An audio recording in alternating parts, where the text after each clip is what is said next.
না কি চাও? ইয়া রাসূলুল্লাহ, আমি আপনার বিরহের বেদনায় কান্না করি। আমি চাই মানুষের মতো আমার জানাজা পড়াবেন, এখানেই দাফন করবেন। কিয়ামতের দিন আমি আপনার সাথে জান্নাতে থাকব।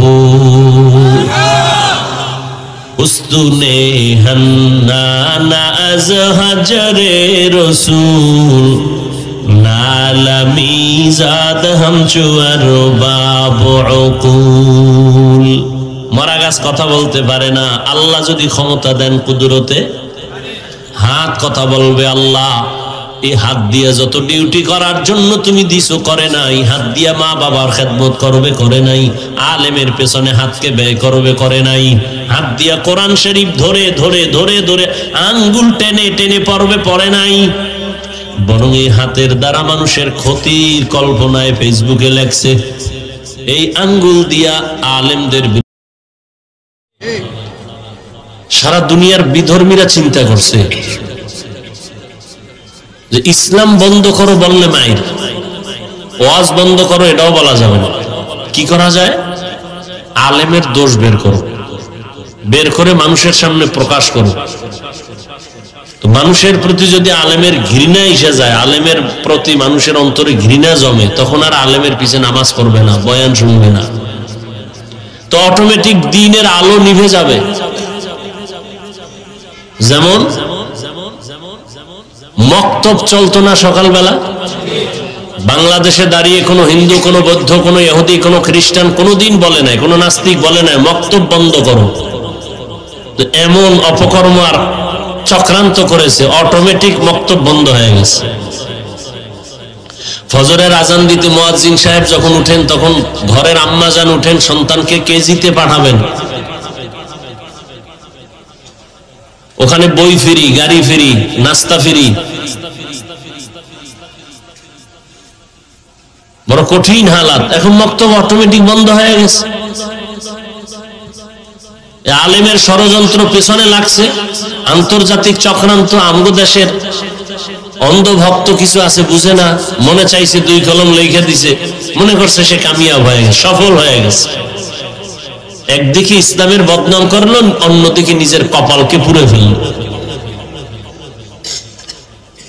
এই জন্য দোয়া করলাম যে আলেমের ইজ্জত আল্লাহ বাড়ায় না, যারা তাদের সম্মান নষ্ট করার বিভিন্ন প্রক্রিয়ায় ষড়যন্ত্র করে, লেখালেখি করে, আল্লাহ তাদের হেদায়েত দান করেন।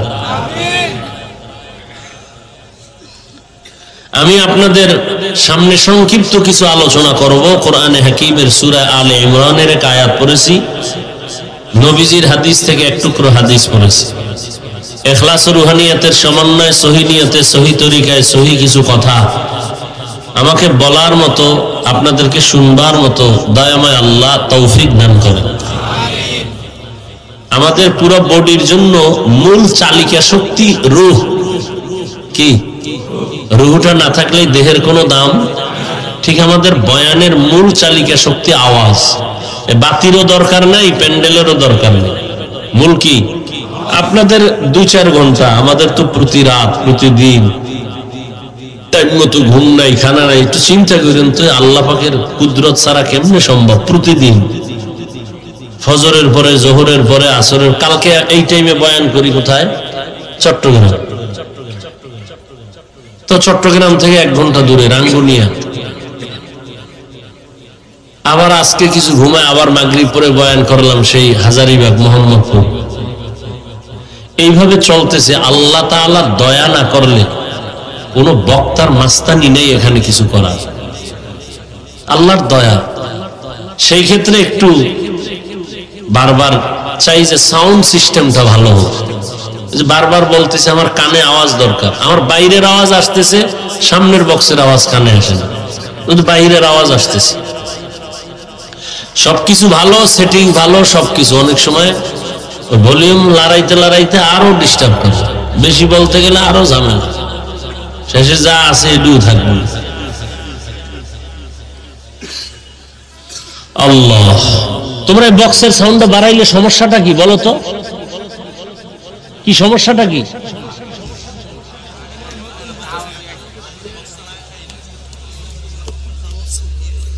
ইয়া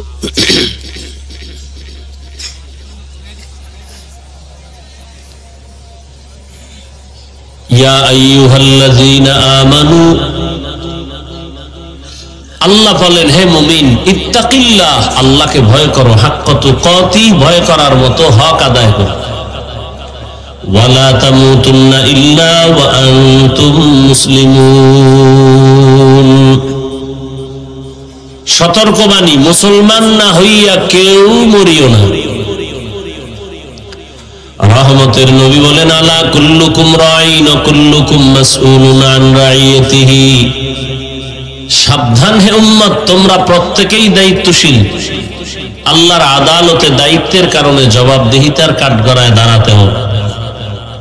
সাহাবী নবীকে জিজ্ঞাসা করলেন, ইয়া রাসূলুল্লাহ, দায়িত্বশীল কে, কার উপর? রহমতের নবী বললেন, অধীনস্থদের যিনি কর্তা হবেন, গার্ডিয়ান হবেন, তিনি হবেন অধীনস্থদের দায়িত্বশীল।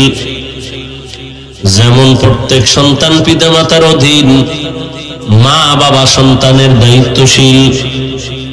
প্রত্যেক স্ত্রী স্বামীর অধীন, প্রত্যেক স্বামী স্ত্রীর জন্য দায়িত্বশীল। প্রত্যেক ছাত্র শিক্ষকের অধীন, প্রত্যেক শিক্ষক ছাত্রের জন্য দায়িত্বশীল। প্রত্যেক মুসল্লি মসজিদের ইমাম খতিবের অধীন, প্রত্যেক ইমাম ও খতিব মুসল্লিদের দায়িত্বশীল। মুসল্লিদের দায়িত্বশীল কমিটি না ইমাম খতিব? কমিটি কিসের দায়িত্বশীল? কমিটি হলো মসজিদের বিল্ডিং এর দায়িত্বশীল। কেমনে মেরামত করবে, কেমনে চারতলা করবে, কেমনে রং লাগাবে।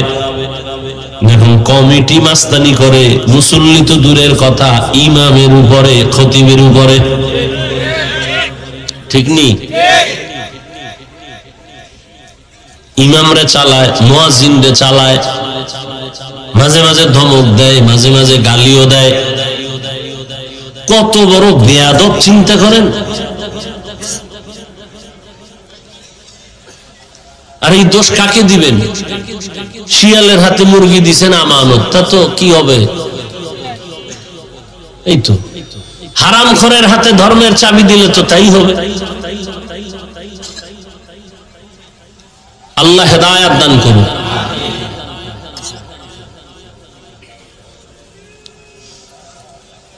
যে গাড়ির ড্রাইভারের লাইসেন্স নাই, চালাইতে পারে না, এর যদি ড্রাইভিং এ বসায় বলেন চালাও, তো খালে যাবে। আউযুবিল্লাহ পারে না, বিসমিল্লাহ পারে না, ইমামের ভুল ধরে, ইমামকে পরিচালনা করে। খতিব সাহেব বয়ান করবে কোরআন হাদিস দিয়ে, এমনে বয়ান করেন, সেমনে বয়ান করেন। এরকম কিছু বেয়াদব নাই? ওই শিয়ালের হাতে মুরগি দিছেন আপনারা। এলাকার গণ্যমান্য ব্যক্তি, টাকা আছে, সুদের টাকা মসজিদে দিবে। হারাম টাকা দান করা হারাম, মনে রাখবেন। হারাম টাকা দান করা, জেনে শুনে ওই দান নেওয়াও হারাম। আপনি যদি জানেন এই লোকটার টাকা হারাম, ওইটা যাই না আপনি যদি নেন, এটাও হারাম। আল্লাহ হেদায়েত দান করুন। ওয়ার্ডের একজন মেম্বার, ওয়ার্ডের মানুষের দায়িত্বশীল। চেয়ারম্যান ইউনিয়নবাসীর দায়িত্বশীল। দেশের প্রধান গোটা দেশবাসীর দায়িত্বশীল। উলামায়ে আহলে হক গোটা উম্মতে মুহাম্মাদের দায়িত্বশীল।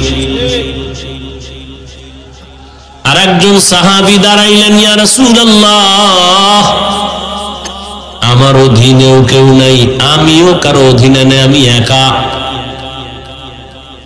আমার দায়িত্ব কি? রহমতের নবী বললেন, আপনি আপনার অঙ্গ প্রত্যঙ্গের দায়িত্বশীল। দুইটা হাত আল্লাহ দান করেছেন, এমনিই না কাজ আছে? কাজের জন্য দিয়েছেন। চোখের দায়িত্ব দিয়ে আল্লাহ পাঠাইছেন। দুটো কান দিয়েছেন, এগুলোর আলাদা আলাদা ডিউটি আছে। কিয়ামতের ময়দানে এই ডিউটি পালন না করলে জবাবদিহিতার কাঠগড়ায় দাঁড়াতে হবে। আল্লাহ পাক জিজ্ঞাসা করবেন, হাত যেই কাজে দিলাম ব্যবহারের জন্য করেছো কিনা? অনেক মিথ্যার আশ্রয় নিবে, মাইরের ভয় বলবে হ্যাঁ করেছি, অথচ করে নাই। তো করছে না করে নাই আল্লাহ এটা জানে না? জানে। এবার আল্লাহ জিহ্বাকে বন্ধ করে হাতকে বলবে কথা বল। اليوم نختم على أفواههم وتكلمنا أيديهم وتشهد أرجلهم بما كانوا يكسبون بسط يد منچونی دزدی دام لب يد منچونی بوسی دام چشم يد چیدا ام غمزہ حرام گوش گوید چیدا ام سمر الکلام। কিছুক্ষণ বসবেন না বিড়ির আবার নেশা উঠবে? কবে এত ঠান্ডা লাগে একটু গরম করি শরীর, বিড়ি বুড়ি টান টান দিয়ে আবার নিজের কপালটাও নষ্ট করেন না। আল্লাহ নিয়ে আসছেন, শুকর আদায় করে মা বাবার জন্য একটু দোয়া হয়ে যায়। এই বরকতি মজলিস কালকে মিলবে আর আপনি কালকে সুস্থ থাকবেন, আসতে পারবেন, কোনো গ্যারান্টি নাই। চোখের সামনে তাজা মানুষগুলো চলে যাইতেছে, কোন রোগ নাই, হঠাৎ কয় বুকে ব্যথা, ধর বলার আগে নাই।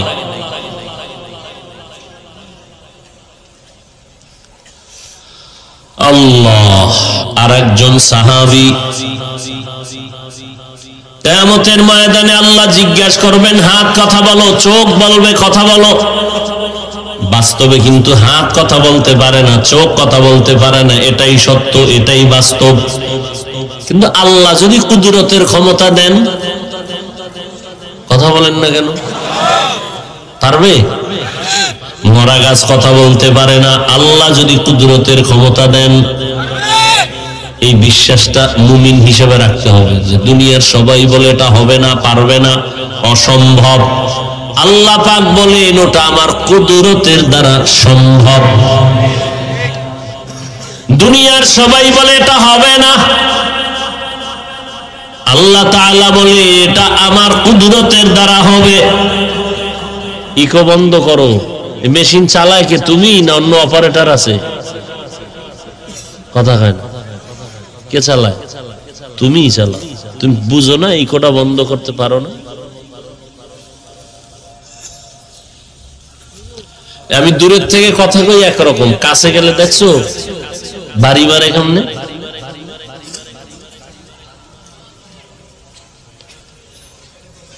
কি জানি বলতেছিলাম, হাত কথা বলবে আল্লাহর দরবারে, ও দয়ার মালিক। এখন কেমনে কথা বলবে? হাতের তো মুখ নাই, কথা কম, মাওলা কেমনে বলাইবেন সেটা তো মাওলা জানে। নবীজি খেজুর গাছের সাথে ট্যাক লাগায়, মরা খেজুর গাছ। কিছুদিন পরে হঠাৎ করে নবী নতুন মিম্বর বানাবেন, খুতবা দিবেন, খেজুর গাছ বাদ। বুখারী শরীফের ইবারত। রহমতের নবী যখন এটাকে বাদ দিবেন, মানুষ যেমন কান্না করে খেজুর গাছ কান্না করে, সাহাবায়ে কেরাম বলেন মানুষের মতো কান্নার আওয়াজ। রহমতের নবী আসলেন, সামনে দাঁড়ায় বলে, এই মরা খেজুর গাছ কাঁদো কেন, কি চাও? আমি কি দোয়া করব তুই তাজা হবি, ফল হবে, মানুষ খাবে? না, কি চাও? ইয়া রাসূলুল্লাহ, আমি আপনার বিরহের বেদনায় কান্না করি, আমি চাই মানুষের মতো আমার জানাজা পড়াবেন, এখানেই দাফন করবেন, কিয়ামতের দিন আমি আপনার সাথে জান্নাতে থাকব। উস্তুনে হান্নানা আজ হাজরে রসূল নালামি জাদ হামচুয়ার বাবুকুল। মরা গাছ কথা বলতে পারে না, আল্লাহ যদি ক্ষমতা দেন কুদরতে, হাত কথা বলবে আল্লাহ। এই হাত দিয়া যত ডিউটি করার জন্য তুমি দিছো করে নাই, হাত দিয়া মা বাবার খেদমত করবে করে নাই, আলেমের পেছনে হাতকে ব্যয় করবে করে নাই, হাত দিয়া কোরআন শরীফ ধরে ধরে ধরে ধরে আঙ্গুল টেনে টেনে পড়বে পড়ে নাই, বরং এই হাতের দ্বারা মানুষের ক্ষতির কল্পনায় ফেসবুকে লেখছে, এই আঙ্গুল দিয়া আলেমদের বিরুদ্ধে লিখেছে, মানুষের ক্ষতির কল্পনায় কলম ধরেছে।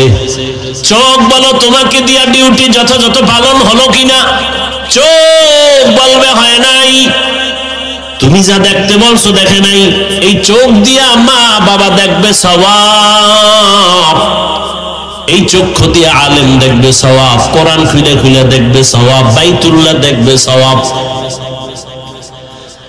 তোমার দেয়া চক্ষু দিয়ে কোরআন খুলে দেখে নাই, মা বাবার দিকে মোহাব্বতের নজরে দেখে নাই, আলেমের দিকে দেখে নাই, বাইতুল্লাহ যায়ও না দেখো নাই। কি করছে? সারা রাত মোবাইল খুলে খুলে কবিরা গুনাহ কবিরা গুনাহ কবিরা গুনাহ দেখে দেখে রাত কাটিয়েছে। দুনিয়ার মানুষ যদি অন্ধকারে সিসি ক্যামেরা বানাইয়ে রেকর্ড করতে পারে, আল্লাহ পারবে না? আল্লাহ এতই দুর্বল?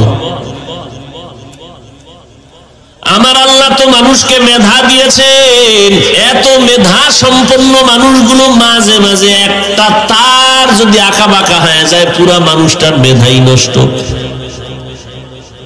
ভালো ভালো ভালো ভালো বুদ্ধিজীবী, ভালো ভালো বুদ্ধিমানওয়ালা বিচক্ষণ হঠাৎ করে পাগল হয়ে যায়, যায় না? আর যাবে না কেন? যত বুদ্ধিজীবীর টাইটেল তত মদের বোতল বড়, এটা তাদের ট্র্যাডিশন। মদ পান না করলে নেতা হওয়া যায় না, বড় হওয়া যায় না, বড় বুদ্ধিজীবী হওয়া যায় না। খাইয়ে টাল হয়ে পড়ে থাকে, লঙ্গি একদিক হে আর একদিক, বউরে মা কয়। এরপরে আস্তে আস্তে ক্যান্সারে ভুগতে ভুগতে মরে। কি সত্য কথাটা স্বীকার করতে এত টেনশন কেন? ঠোঁট আল্লাহর সামনে কথা বলবে আল্লাহ, এই ঠোঁট দিয়া সুবহানাল্লাহ তাসবিহ পড়বে, আলহামদুলিল্লাহ পড়বে, পড়ে নাই।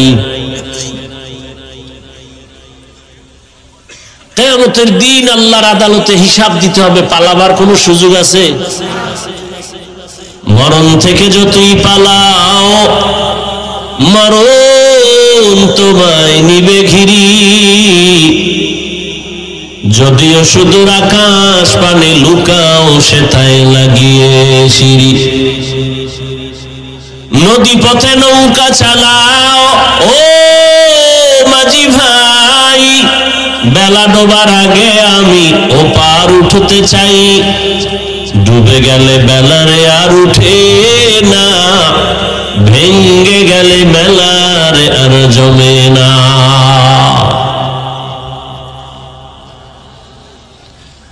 কিয়ামতের ময়দানে হাজির হতে হবে, পালাবার কোন রাস্তা নাই। ও আমার কলিজার যুবক, আমগো হুজুর গো যত চ্যালেঞ্জ, সব কিছুর গোড়া কোরআন। এটা এমন একটা কিতাব, সিন্ধুকে কেউ তালা মেরে রাখে নাই খোলামেলা।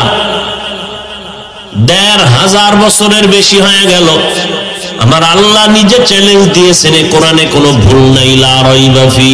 আজও পর্যন্ত কোনো পণ্ডিত ভুল বের করতে পারে নাই। আমরা ওই কোরআনের চ্যালেঞ্জ দিয়ে কথা বলি। ও যুবক, ওই কোরআন তোমাকে যদি বিবেক তোমাকে অ্যান্সার দেয়, এটা সত্য। কোরআনের মধ্যে যত বয়ান আছে সব সত্য। আর যদি ভুল বের করে দিতে পারো, এখন আমি দাড়ি কেটে ফেলবো, নামাজ রোজা বাদ, প্যান্ট শার্টটাই লাগায় রাস্তায় নাচ গান শুরু করো। তুমি কেন? বড় বড় বড় বড় বড় বড় পণ্ডিতেরাও পারে নাই, বরং বহু পণ্ডিতেরা মাথা নত করে কোরআনের সামনে কালেমাওয়ালা হয়ে গেছে। অতএব তোমাকে ভাবতে হবে কোরআন সত্য। তাহলে কোরআনের ভেতরে জান্নাতের বয়ান আছে, তাও সত্য। জাহান্নামের বয়ান আছে, তাও সত্য। না মিথ্যা? সত্য। জান্নাতের বয়ান আসেনি, জাহান্নামের বয়ান আসেনি? আছে।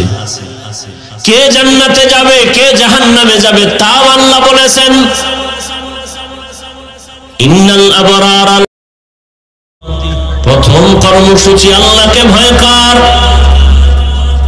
দ্বিতীয় কর্মসূচি ওয়ালা তামুতুন্না ইল্লা ওয়া আনতুম মুসলিমুন,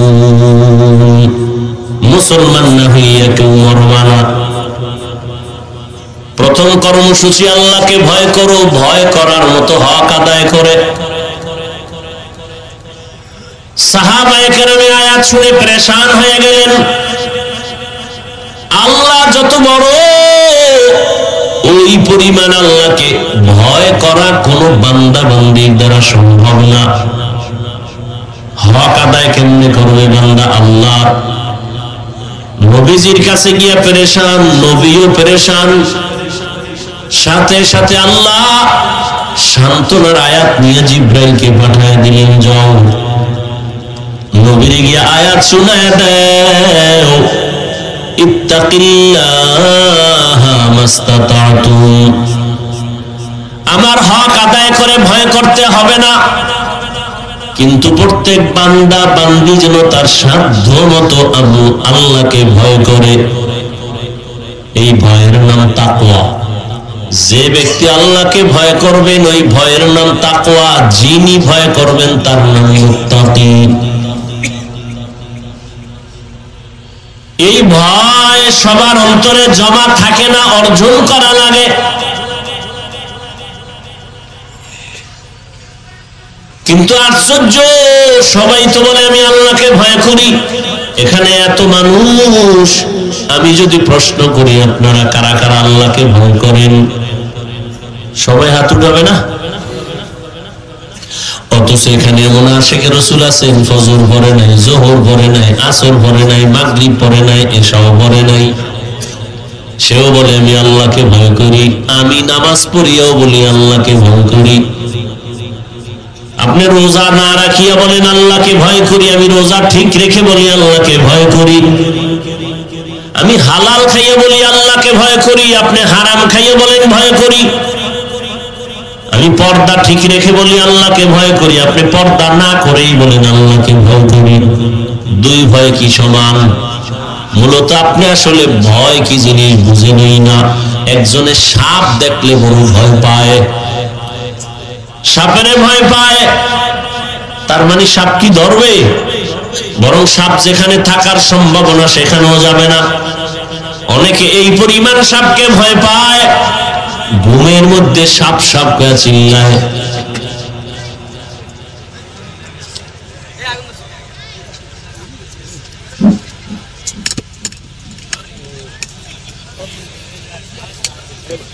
আল্লাহ হেফাজত করুন।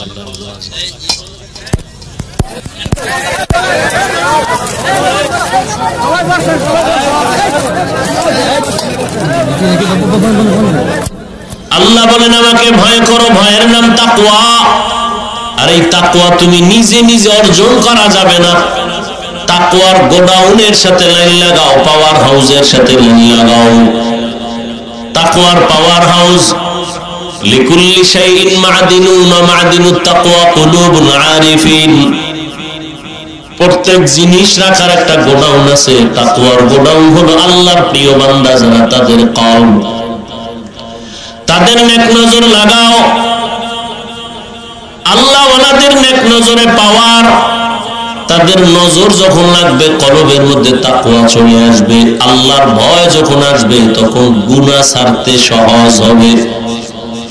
আর যদি আল্লাহর ভয় তাকওয়া অন্তরে না আসে, হাজারো বয়ান আমি কেন, মক্কা মদিনার ইমাম কেন, স্বয়ং রাসূল বয়ান করে তারপরেও কপালে কালেমা আসে না। যেই রহমতের নবীর চেহারা মোবারক এক নজর দিয়া তাকাইলে পেটের ক্ষুধা নিবারণ হয়, ওই নবীকে 13 বছর পর্যন্ত দেখিও কালেমা পড়ে নাই আবু জাহাল। আর অন্যদিকে একজন 27 বছরের যুবক তরবারি নিয়ে দৌড়ায় আমার নবীকে জবাই করার জন্য। রহমতের নবীকে দেখা মাত্র কালেমা পড়ে মুসলমান হয়ে গেল। আল্লাহর ভয় যখন আসবে তখনই বান্দা গুনাহ ছাড়া সহজ। আর এই ভয়টা অর্জন করার একমাত্র ঠিকানা আল্লাহ পাকের ওলি যারা, আহলুল্লাহ যারা, তাদের নেক নজর। কারণ তাদের নজরের মধ্যে পাওয়ার আছে। قال رسول الله صلى الله عليه وآله وسلم اتقوا فراسة المؤمن فإنه ينظر بنور الله। আল্লাহর প্রিয় বান্দা মুমিন যারা, এদের মধ্যে ফেরাসাতের পাওয়ার আছে। তোমরা সাবধান, সতর্ক। তারা চামড়ার চোখ দিয়ে দেখে না, আল্লাহর দেয়া নূরের আলো দিয়ে তারা অনেক কিছু দেখেন। দ্বিতীয় আল্লাহ কর্মসূচি দিলেন, ওয়ালা তামুতুন্না ইল্লা ওয়া আনতুম মুসলিমুন। তোমরা কেউ মুসলমান না হওয়া পর্যন্ত মরণ বরণ করিও না। আল্লাহ তাআলা বলেন না মাওলানা না হইয়া মরিও না, পীর না হয়ে মরিও না, ডাক্তার, প্রফেসর, ইঞ্জিনিয়ার না হয়ে মরিও না, ধনী না হয়ে মরিও না। তুমি ধনী না গরিব, আলেম না মূর্খ, ইমাম না মুক্তাদি, ডাক্তার না রোগী, জানার প্রয়োজন নাই। পরিচয় আল্লাহর আদালতে একটাই, তুমি মুসলমান কিনা। মুসলমান কাকে বলে? আল্লাহ মুমিনকে বললেন মুসলমান হইয়া মরো। এখানে আমরা সবাই মুমিন, এমনকি আমরা সবাই মুসলমান, কিন্তু আল্লাহ বলেন এই মুমিন, মুসলমান না হইয়া মরিস না। কেমন যেন মনে হয় আল্লাহ আমাদের বুঝাইলেন আমরা মুমিন হইছি, মুসলমান এখনো হতে পারি নাই। আল্লাহ তাআলা অন্য এক আয়াতে বলেন, ইয়া আইয়ুহাল্লাযীনা আমানু দুখুলু ফিস-সিলমি কাফা ওয়ালা তাত্তাবিউ খুতুওয়াতিশ শাইতান ইন্নাহু লাকুম আদুউম মুবিন।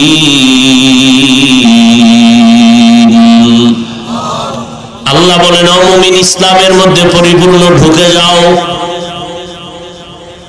তো মুসলমান হওয়ার মানে কি? আমরা সবাই মুমিন দাবি করি, মুসলমানও দাবি করি। উলামায়ে কেরাম ঈমান আর ইসলামকে এক বলছেন, আবার কেউ আলাদাও বলছেন। বলে কেমন? ঈমানটা কলব থেকে শুরু, বের হয় বাহিরে, আর ইসলামটা উপর থেকে শুরু হইয়া ভেতরে যায়।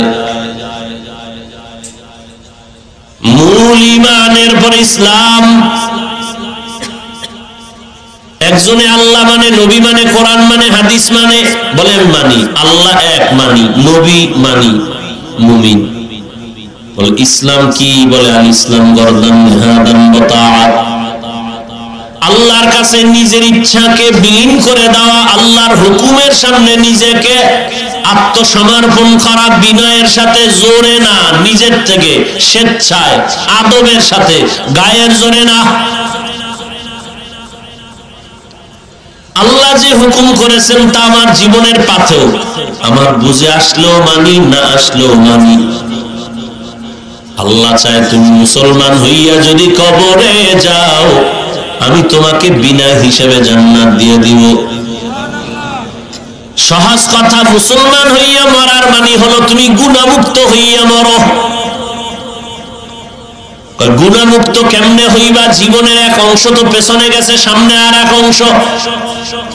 পেছনেও বহু গুনাহ করেছি, সামনেও গুনাহ হওয়ার সম্ভাবনা। বলে পিছনের গুনাহ থেকেও নিজেকে পবিত্র বানাও, সামনে গুনাহ যেন না হয়, এই ক্ষেত্রেও সতর্ক। বলে পিছনের গুনাহ থেকে কেমনে আমি মুক্ত হব? একটা মেডিসিন ব্যবহার করো, জীবনের পিছনে কোনো গুনাহই আর আমলনামায় লেখা থাকবে না। পিছনের গুনাহ থেকে বাঁচার জন্য, মুক্ত হওয়ার জন্য একটা মেডিসিন হলো তওবা ইস্তেগফার। তওবা ইস্তেগফারের মাধ্যমে তুমি গুনাহ থেকে নিজেকে পবিত্র বানাও। পিছনে, সামনে যেন গুনাহ না হয়, সেজন্য আর একটা পুঁজি তুমি ধরে রাখো, ওই পুঁজির নাম হলো তাকওয়া। আর তাকওয়া যদি অন্তরে জমা করতে চাও, এই জমিনে আল্লাহর প্রিয় বান্দা যারা মুত্তাকি, যাদের দেখলে দিল নরম হয়, যাদের বয়ান শুনলে চোখে পানি আসে, এমন আল্লাহওয়ালার পরামর্শ নিয়ে, নেক নজর নিয়ে নিজের জীবনটাকে ধন্য বানাও। গুনাহমুক্ত হইয়া বিছানায় যাও, না হয় মরার আগেই কিন্তু বিপদ শুরু হয়ে যাবে। ও আমার কলিজার যুবক বাবারা, দুনিয়া রং তামাশায় পড়ে তো গুনাহ কম করো নাই। চোখ দুইটা বন্ধ করলে মনে হয় আমার জীবনে যত হায়াত পেলাম সব গুনায় কাটায় দিলাম। হাতের গুনাহ, চোখের গুনাহ, কানের গুনাহ, জবানের গুনাহ, অন্তরের কল্পনার গুনাহ। আমার এই গুনার খবর আমার আপনজন কেউ জানে না। যদি জানতো, কেউ মোহাব্বতের নজরে দেখতো না। আল্লাহ বলেন আমি সব জানি, তারপরও রাগ করে পানি বন্ধ করি নাই, খানা বন্ধ করি নাই। আল্লাহর ভয় অন্তরে জমা করো হে যুবক। তুমি মনে মনে ভাবতেছো এটা কেমনে সম্ভব? এমন কিছু বেয়াদব এই সমাজে আছে, নিজেও নামাজ পড়ে না, অন্য নামাজ পড়ে পছন্দ করে না। নিজেও দাড়ি রাখে না, অন্য দাড়ি রাখে পছন্দ করে না। নিজেও হালাল খায় না, অন্য হালাল খায় পছন্দ করে না।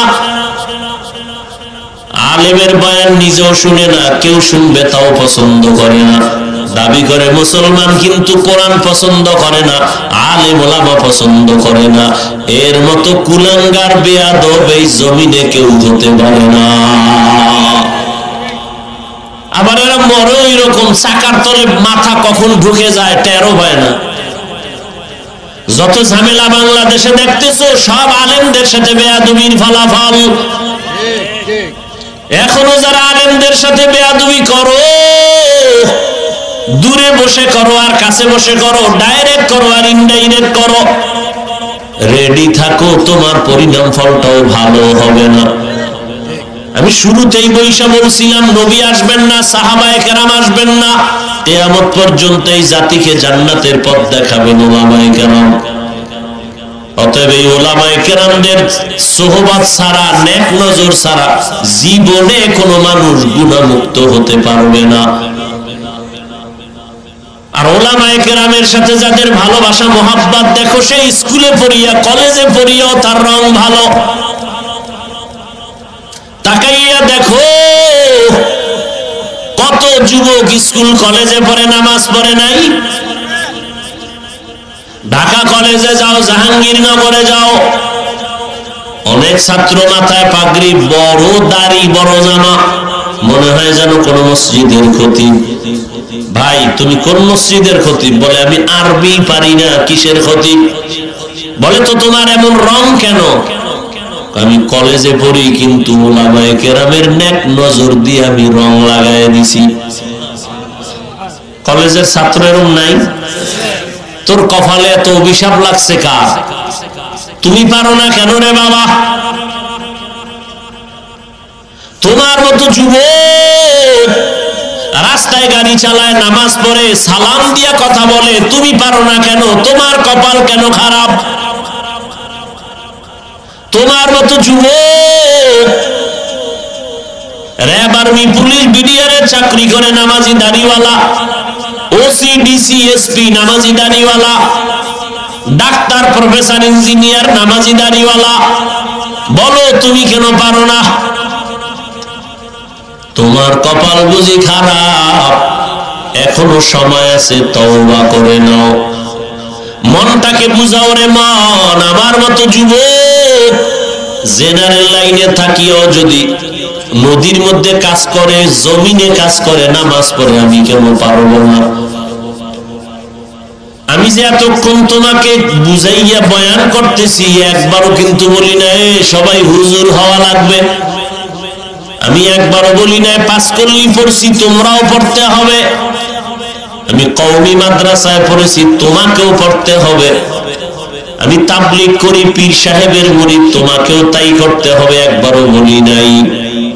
বড় আমি শেষ কথা বলে যাই, যুবক বাবারা, স্কুলে পড়ো আলহামদুলিল্লাহ, কলেজে পড়ো আলহামদুলিল্লাহ, চাকরি করো, ব্যবসা করো আলহামদুলিল্লাহ, জানি না আমার মতো এত আপন করে তোমাকে কেউ বলবে কিনা, বরং আমি যে এত আবেগ দিয়ে বলি, অনেকে আমাকে নিষেধ করে, এত আবেগ দিয়ে যুবকদের এমন কেন বলেন? স্কুলের পক্ষে বলছি, কলেজের পক্ষে বলছি, বড় মন নিয়ে তাকিদ দিয়ে বলি, স্কুল ছাড়বি না, কলেজ ছাড়বি না, খুব কঠিন ভাবে বলি। কলেজে লেখাপড়া করে ডাক্তার হও, ইঞ্জিনিয়ার হও, প্রফেসর হও, সাংবাদিক হও, ব্যবসায়ী হও, চাকরিজীবী হও, এই রকম তাকিদ দিয়া কেউ বলে না ও আল্লাহর বাবা, আল্লাহর বান্দা, নবীরা আশেক, বাবারা শোনো, কিন্তু শেষে আমার একটা ছোট্ট দাবি, তুমি ডাক্তার হও, ইঞ্জিনিয়ার হও, প্রফেসর হও, যাই হও না কেন, অনুরোধ বেয়াদব হইও না। বলবে এটা কেমন কথা? বলে হ্যাঁ, 3 জায়গার বেয়াদবি তো তোর জীবন ধ্বংসের কারণ। এক জায়গার বেয়াদবি মা বাবার সাথে বেয়াদবি, আর এক জায়গার বেয়াদবি শিক্ষকের সাথে বেয়াদবি, আর এক জায়গার বেয়াদবি উলামায়ে কেরামের সাথে বেয়াদবি। বলে করলে কি হবে? লিখে রাখ, মা বাবার বদদুয়া যদি কপালে লাগাও, মরার আগে পঙ্গু হয়ে যেতে হবে। শিক্ষকের সাথে বেয়াদবি করে যদি বদদুয়া কপালে নাও, লেখাপড়া শিক্ষা জগৎ থেকে হারিয়ে যাবা। উলামায়ে কেরামের সাথে বেয়াদবি করে যদি বদদুয়া কপালে লেগেই যায়, জীবনের সুন্দর আদর্শ খুঁজে পাইব না। আমি কিন্তু তোমার লাইনের মানুষদের দিয়ে উদাহরণ দিয়ে দিছি। তোমার লাইনের মানুষ আছে, জেনারেল লাইনে আল্লাহর হুকুম মতো চলে, আলেমের পরামর্শ নিয়ে চলে।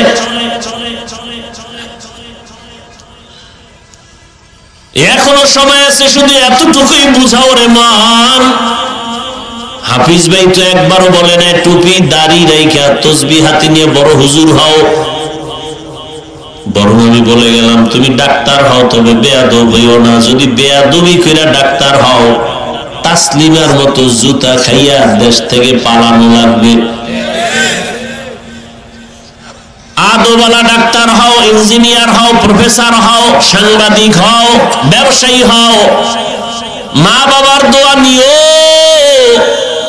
শিক্ষকের দোয়া নিও, উলামায়ে কেরামের পরামর্শ নিয়ে নবীর তরিকা মেনে চলো। তোমার জন্য এটা কঠিন লাগে, কিন্তু আমি যে উদাহরণ দিছি এর জবাব খুঁজো। তোমার লাইনের ছেলে যদি পারে, তুমি পারবে না কেন? আর কোন নতুন ওয়াজের দরকার নাই। ওই যে একটু আগে বলছিলাম না, কপাল যদি ভালো হয় তো নবীজিরে জবাই করতে এসেও কালেমা পড়ে, আর কপাল যদি পুড়িয়া যায় তাহলে নবীজির বয়ান শুনেও কালেমা পড়ে না। হাজারো বয়ান শুনে কিন্তু না, এরপরও কিন্তু দিল বাঁকা। এত বয়ানের পরও সেই নামাজিদের বিরোধিতা করে, আলেমের বিরোধিতা করবে। কিছু আবু জাহালওয়ালা অন্তরের মানুষ এই জমিনে এখনো আছে, থাকবে। আবার ওমরের মেজাজওয়ালা বান্দা জমিনে আছে, থাকবে। ও পর্দার আড়ালের মা বোনেরা, আপনাদের সন্তানকে যতটা কথাই আমি বুঝাইলাম, আপনাদের চেষ্টা, দোয়া, কান্না না থাকলে এগুলো সম্ভব হবে না। কারণ মায়ের কারণেই সন্তান ভালো খারাপ। মা ভালো তো সন্তান ভালো, গাছ ভালো, ফল ভালো। এই দুনিয়ায় যত ভালো ভালো সন্তান আছে, সব মায়ের অবদান আর দোয়া। এসপি সাহেবের ব্যবহার ভালো, ডিসির ব্যবহার ভালো, ডাক্তারের ব্যবহার ভালো, খুঁজে দেখেন তার মা ভালো, মায়ের আদর্শ ভালো। এর পর্দার আড়ালের আম্মা জান, আপনারা তো নবীদের মায়ের মতো দামি মা, সাহাবায়ে কেরামদের মায়ের মতো দামি মা। এই দুনিয়াতে যত ভালো সন্তান মা আপনাদের দোয়ার কারণেই হয়েছে। 1 মিনিটে একটা ঘটনা শুনাই, 1 মিনিটে আপনারা অনেকে শুনছেন, আমি আবার শুনাই। মদিনাতুল মুনাওয়ারা থেকে আসছেন একজন আল্লাহর গোলাম, খাজা মঈনুদ্দিন চিশতি আজমিরি, ভারতে কালেমার দাওয়াত দেওয়া শুরু করলেন। লক্ষ লক্ষ লক্ষ লক্ষ লক্ষ বিধর্মী তার হাতে কালেমা পড়ে মুসলমান হলো। খাজা মঈনুদ্দিন চিশতি আজমিরি বাড়িতে যাইয়া মায়ের সামনে বড় হাসি, বড় আনন্দিত। আম্মাজান বলেন, মঈনুদ্দিন এত আনন্দ কেন করো? বলে, মা আমার হাতে বহু বিধর্মী মুসলমান হয়েছে। খুশি। মা ডেকে বলে, বাবা এটা তো তোমার বাহাদুরি না, তো এটা তো আমি মায়ের বাহাদুরি। খাজা মঈনুদ্দিন চিশতি আজমিরি কয়, আম্মাজান কি আপনার বাহাদুরি? মা চোখের পানি ছেড়ে কান্না করে বলে, সন্তান তুই আমার গর্ভে যখন আসছো আমি মা এক রাত ঘুমাই নাই। রাতের গভীরে আমি সেজদায় পড়ে আল্লাহর আদালতে কান্না করে দোয়া করেছি, হে মালিক আমার গর্ভের সন্তান তোমার খাস ওলি হিসাবে কবুল করো।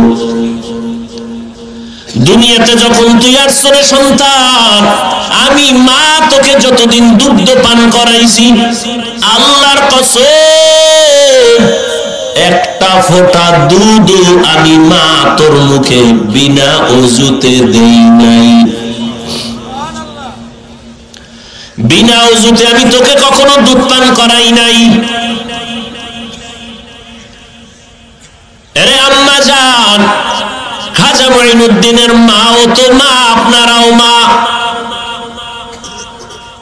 এখনো সময় আছে, তওবা করেন। আপনাদের মতো কত মহিলা এই এলাকায় এখনো আছে, বেপরদায় চলে না, নামাজ ছাড়ে না, মোবাইলে সময় নষ্ট করে না, স্বামীর মালের খেয়ানত করে না, সন্তানগুলো আদর্শওয়ালা বানানোর মেহনত করে। এরে আম্মা জান, আপনারা কেন পারবেন না? এখনো সময় আছে, তওবা করেন। মনে মনে আল্লাহকে বলেন, হে মালিক আর বেপরদায় চলবো না, আর নামাজ ছাড়বো না, মোবাইলে সময় নষ্ট করবো না, স্বামীর মাল খেয়ানত করবো না, সন্তানকে আদর্শওয়ালা বানানোর মেহনত করবো। ও আমার যুবক বাবারা, বৃদ্ধ বাবাজিরা, এখনো সময় আছে, তওবা করো। জীবনে আর দাড়ি কাটবা না, নামাজ ছাড়বা না, বেপরদায় চলবা না, মা বাবার সাথে বেয়াদবি করবা না, শিক্ষকের দোয়া নিয়ে, ওলামায়ে কেরামের পরামর্শ নিয়ে নবীর তরিকায় চলবা। তওবা করার মতো যদি অন্তর তৈরি হয়, মুনাফিকি না থাকে, খাঁটি তওবার নিয়ত যাদের আছে, দুটো হাত আমার আল্লাহকে দেখাইয়া দাও। আয় আল্লাহ আমাদের হাতগুলো কবুল করে নেয়।